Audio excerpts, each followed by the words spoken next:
الحمد لله رب العالمين، والصلاة والسلام على من وجبت له النبوة وآدم بين الماء والطين وعلى آله وصحبه أجمعين.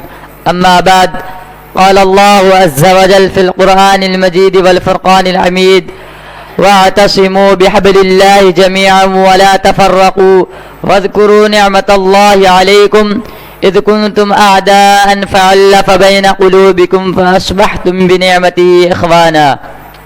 وقال: ولا تكونوا كالذين تفرقوا واختلفوا من بعد ما جاءتهم البينات.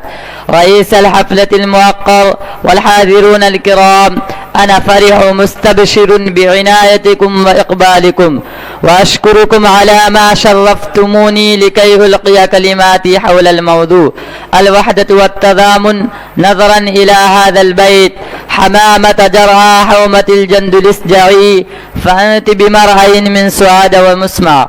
أيها الأصدقاء، إن الوحدة والتضامن هي ثروة عظيمة يهزم بها الإنسان جنود المجندة والعساكر الكبيرة والفئة الكثيرة من الأعداء، ويغلب عليها مع القلة والضالة. وفي الوحدة والتضامن قوة خفية وطاقة سرية لا يعلمها إلا من يثق بالوحدة والتضامن ويؤمن بهما إيمانا كاملا، مع أنهم كانوا 300 وبضع عشر، ويؤمن بهما إيمانا كاملا. وأنكم سمعتم هذه الآية وقرأتموها: كم من فئة قليلة غلبت فئة كثيرة بإذن الله والله مع الصابرين. ولعل مشهد بدر أمام عينيكم وما وقع فيها وما لم يقع، أنكم درستم كتب التاريخ وقرأتموها ورأيتم فيه أن المشركين الذين كانوا على الباطل انهزموا شر هزيمة، وغلب الصحابة الذين كانوا على الحق لأنهم كانوا متصفين بالوحدة والتضامن موقنين بالله إيقانا كاملا، مع أنهم كانوا 300 وبضع عشر.